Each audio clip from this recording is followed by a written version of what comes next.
Tamil Nadu, Kerala, Karnataka, Andhra Pradesh, Telangana, Punjab, Odisha demand fair delimitation. Good afternoon, Vanakkam. The Joint Action Committee convened by Tamil Nadu Chief Minister Mr. M.K. Stalin has marked a historic moment in the Indian political landscape, and there was an overwhelming response from across the country. Many leaders, chief ministers, like the Kerala Chief Minister, the Chief Minister of Telangana, the Punjab Chief Minister, the Deputy Chief Minister of Karnataka, the Working President of TRS from Telangana, and there was a message from the former Chief Minister of Odisha, and representatives from BJD, representatives and President of the Akali Dal from Punjab, Kerala Congress Committee President, and IUML leaders, Revolutionary Socialist Party of Kerala leader Mr. N.K. Premachandran, Senior MP, and representatives of AIMIM from Hyderabad, Kerala Congress M, Kerala Congress from Kottayam, and different leaders from across the parties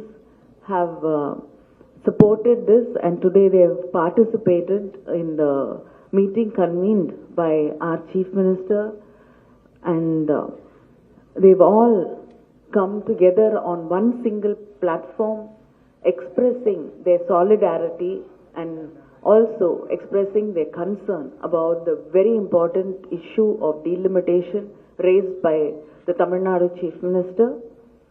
And together in one voice, we stand together to fight for fair delimitation. And I'd like to read the resolution which has been passed today.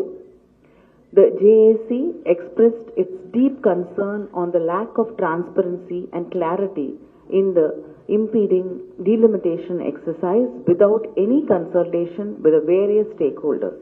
The JAC expressed its appreciation for the Honorable Chief Minister of Tamil Nadu for taking up this initiative to safeguard the political and economic future of performing states in India.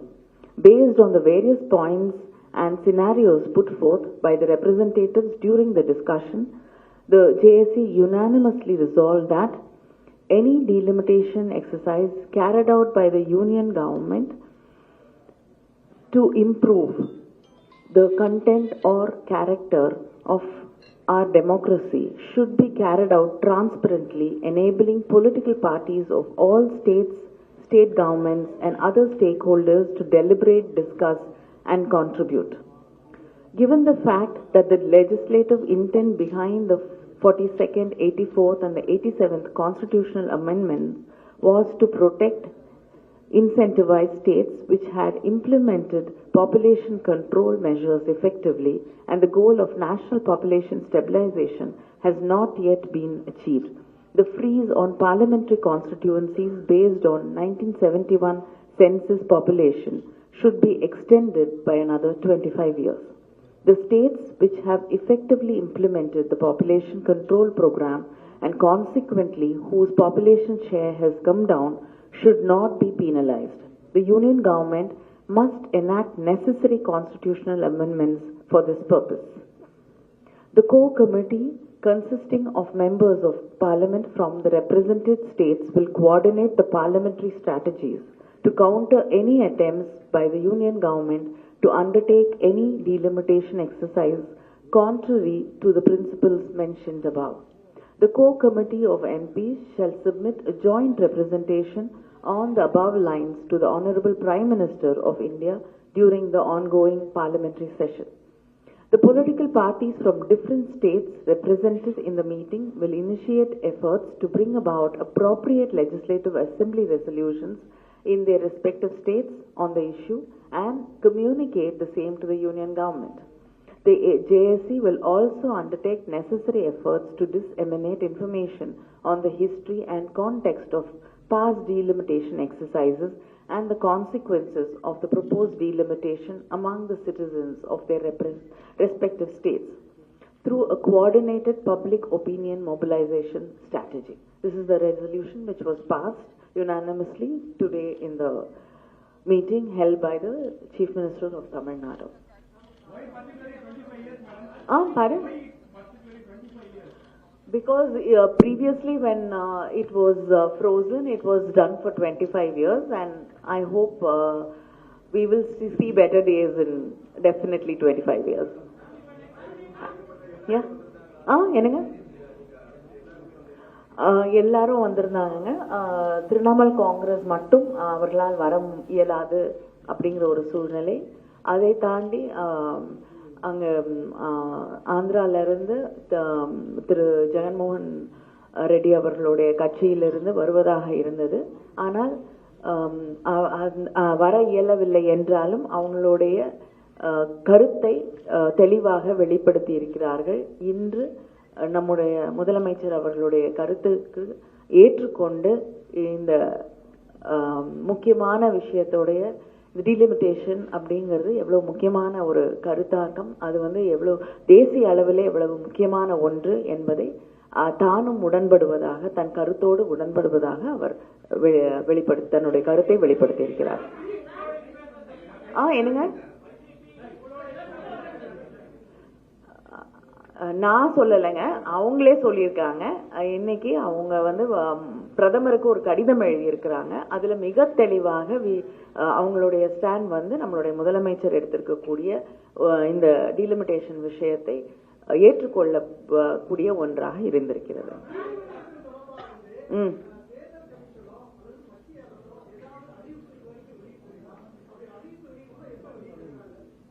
இல்லைங்க, நாடாளுமன்றத்துல மகளிர் மசோதா நிறைவேற்றப்பட்டது இல்லையா?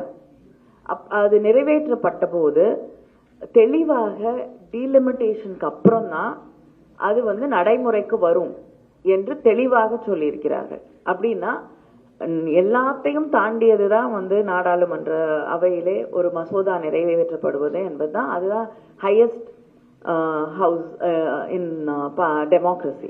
So அங்கே நீங்க விரைவில் delimitation நடக்கும். அதற்கு பிறகு 33% இடஒதுக்கீடு பெண்களுக்காக தரப்படும் என்று இன்னைக்கு இருக்கக்கூடிய ஒன்றிய அரசாங்கம் தெரிவித்திருக்கிறது. அதன் அடிப்படையில் அதுக்கப்புறம் சமீபத்தில் உள்துறை அமைச்சர் இங்கே சென்னை தமிழ்நாட்டிற்கு வந்த பொழுது அவர் தமிழ்நாடு பாதிக்கப்படாது, ப்ரோராட்டா பேசிஸ்ல பாதிக்கப்படாமல் டீலிமிட்டேஷன் செய்யப்படும் அவரும் தெரிவிச்சிருக்காரு. ஸோ இதை தாண்டி வேற என்ன வேணும் உங்களுக்கு? ஆனா இது எந்த விதமான தெளிவையும் ஏற்படுத்தாமல் ஒரு குழப்பத்தை அதிகப்படுத்தக்கூடிய ஒன்றாக இருப்பதால் தான் நம்முடைய முதலமைச்சர் ஒரு தெளிவான பதிலை மத்திய ஒன்றிய அரசாங்கம் தர வேண்டும் என்று வலியுறுத்துகிறார். 1 minute please.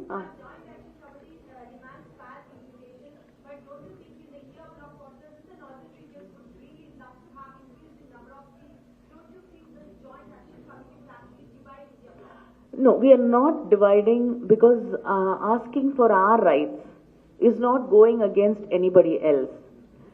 When I ask for my rights, I'm not talking against you. We are here to protect your rights also. But in the name of, unfairness, we cannot let some people suffer, and we cannot make it become better for others. So we want a fair delimitation done.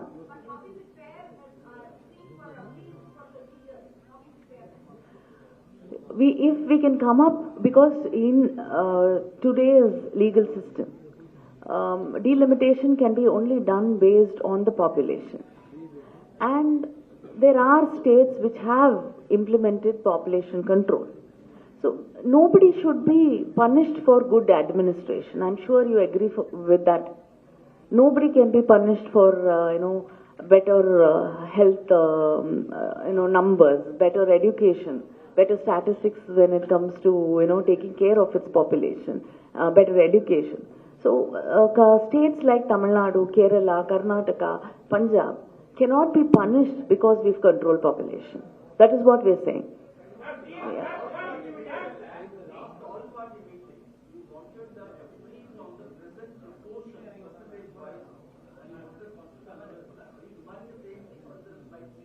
No, we are saying, like last time when it was done, there was a freeze on doing delimitation based on population.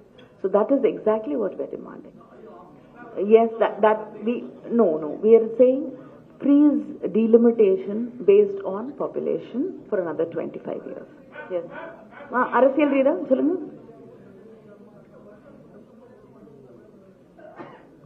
இல்ல, நிச்சயமாக அதுவும் செய்யப்படும். இன்னைக்கு கூட்டத்திற்கு வந்திருக்கக்கூடிய தலைவர்களிடம் ஒவ்வொரு கட்சியிலும் அவர்கள் எக்ஸ்பர்ட்ஸ் கமிட்டிக்கு யாரை சில பெயர்களை பரிந்துரைக்க வேண்டும் என்று முதலமைச்சர் அவர்கள் கேட்டிருக்கிறார்கள். அதன் அடிப்படையிலே ஒரு குழு நிச்சயமாக அமைக்கப்படும் விரைவிலே. யாராவது ஒருத்தர்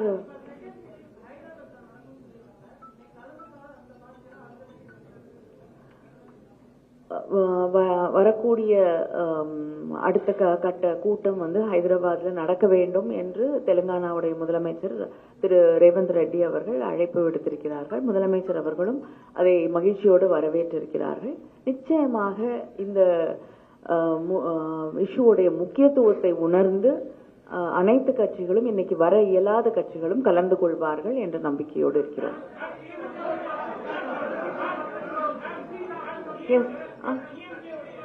என்னங்க, சாரி கேட்கல.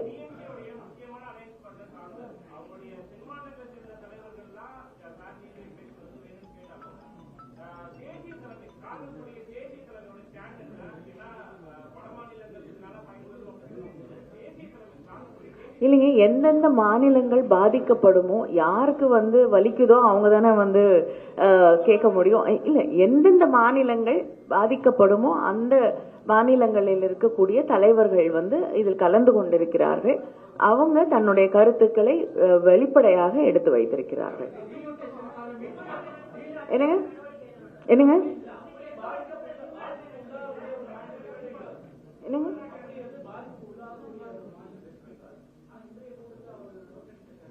இல்லைங்க, அவங்க எந்த கூட்டத்தையும் புறக்கணிக்கலைங்க. இன்னைக்கு வர இயலவில்லை அவர்களால். நிச்சயமாக அடுத்து வரக்கூடிய கூட்டத்திலே கலந்து கொள்வார்கள் என்று நிச்சயமாக நாங்கள் நம்புகிறோம். ஏன்னா முதலமைச்சரே அந்த முதலமைச்சரும் நம்முடைய தமிழ்நாடு முதலமைச்சர் அவர்களிடம் பேசி இருக்கிறார்கள். அதே போல நம்முடைய முதலமைச்சரும் அவரோடு தன்னுடைய கருத்துக்களை எடுத்து வைத்திருக்கிறார்கள். விரைவிலே நடக்கக்கூடிய கூட்டத்திலே அவர்களும் கலந்து கொள்வார்கள் என்று நம்புகிறோம். என்ன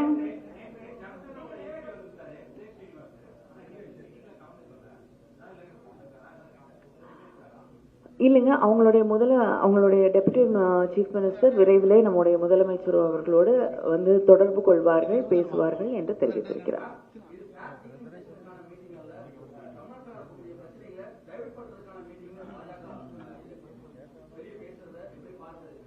இல்லைங்க, தமிழ்நாடு பாஜக மட்டுமில்லை, இந்த தேசிய அளவிலே இருக்கக்கூடிய பாஜக தொடர்ந்து தமிழ்நாட்டிற்கு எதிராக, தமிழ்நாட்டு உரிமைகளுக்கு எதிரான கருத்துக்களைத்தான் அவர்கள் எடுத்து வைத்துக் கொண்டிருக்கிறார்கள். ஏன்னா இந்த எண்ணிக்கை, நம்முடைய எம்பிஸோட எண்ணிக்கை குறையும் பொழுது அங்க நாடாளுமன்றத்திலே நாம் எடுத்து வைக்கக்கூடிய கருத்துக்களுக்கு, நாம் சொல்லக்கூடிய விஷயங்களுக்கு முக்கியத்துவம் குறைந்து கொண்டே வரும். நம்மளுடைய ரெப்ரசன்டேட்டிவ்ஸ் குறையும் போது நம்முடைய மாநிலத்திலே இருக்கக்கூடிய முக்கியமான விஷயங்களை அங்க இருக்கக்கூடிய ஒன்றிய அரசாங்கம் கருத்தில் கூட எடுத்துக்கொள்ள வேண்டிய அவசியம் இல்லாத ஒரு நிலையை நோக்கி தள்ளும். இன்னைக்கே ஒவ்வொரு விஷயத்திற்கும் நாம் எந்த அளவிற்கு போராட வேண்டி இருக்கிறது என்பதை நாம் கண்கூடாக பார்த்து கொண்டிருக்கோம். நமக்கு வர வேண்டிய நிதியாக இருக்கட்டும், மாநில உரிமைகளாக இருக்கட்டும். இப்படிப்பட்ட ஒரு சூழ்நிலையிலே நாளைக்கு எதிர்காலத்திலே நம்மளுடைய ரெப்ரசன்டேட்டிவ்ஸ் அதுவும் குறையும் பொழுது நம்முடைய குரல் அங்கே இன்னும் பலவீனமாக கூடிய ஒரு ஆபத்து இருக்கு. இதை தெளிவாக தெரிந்து வைத்துக் கொண்டு தமிழ்நாட்டில் இருக்கக்கூடிய பிஜேபி இதற்கு எதிராக பேசுகிறது என்றால் நாங்க தொடர்ந்து சொல்றோம் இல்லையா, அவர்கள் தமிழ்நாட்டிற்கு எதிரானவர்கள், தமிழ் உணர்வுகளுக்கு, தமிழ் மக்களுக்கு எதிரானவர்கள் என்பதை நம்முடைய முதலமைச்சர் அவர்கள் தொடர்ந்து சொல்லிக் கொண்டிருக்கிறார். அதை மிக தெளிவாக தெளிவுபடுத்தக்கூடிய ஒரு நிலைப்பாட்டை தான் அவர்கள் எடுத்திருக்கிறார்கள். நன்றிங்க, போதும். இல்ல மத்தவங்களும் பேசுவாங்க, மத்த லீடர்ஸும் பேசுவாங்க.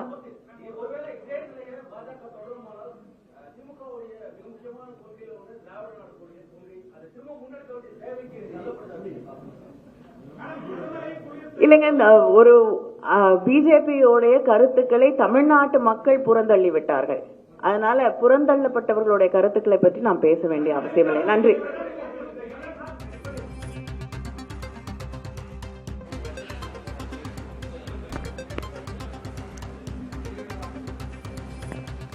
சென்னையில் தமிழக முதலமைச்சர் மு.க.ஸ்டாலினால் ஒருங்கிணைக்கப்பட்ட தொகுதி மறுவரையறை கூட்டுக்குழு கூட்டத்திற்கு பிறகு திமுக எம்பி கனிமொழி செய்தியாளர்களை சந்தித்தார். இந்த கூட்டமானது இந்திய வரலாற்றில் முக்கியமான நிகழ்வாக கருதப்படும் என்றும் அவர் கூறியிருக்கிறார். இந்த கூட்டத்தில் வலியுறுத்தப்பட்ட தீர்மானம் குறித்தும் அவர் விவரித்தார். 1971ஆம் ஆண்டின் அடிப்படையிலேயே தொகுதி மறுசீரமைப்பு இருக்கப்பட வேண்டும் என்று கூறப்பட்டிருக்கிறது. தொகுதி மறுசீரமைப்பு 25 ஆண்டுகளுக்கு ஒத்திவைக்கப்பட வேண்டும் என்றும் நிறுத்தி வைக்கப்பட வேண்டும் என்றும் இந்த தீர்மானத்தில் வலியுறுத்தப்பட்டதாக கனிமொழி கூறியிருக்கிறார். நியாயமான தொகுதி மறுவரையறைக்கு ஒருமித்த குரல் இந்த கூட்டத்தில் எழுப்பப்பட்டதாகவும் கூறப்பட்டிருக்கிறது. பிற மாநில கட்சித் தலைவர்கள் ஒருங்கிணைந்து செயல்படுவதாக உறுதியளித்திருப்பதாகவும் கனிமொழி கூறியிருக்கிறார். Tamil Nadu, Kerala, Karnataka, Andhra Pradesh, Telangana, Punjab, Odisha demand fair delimitation.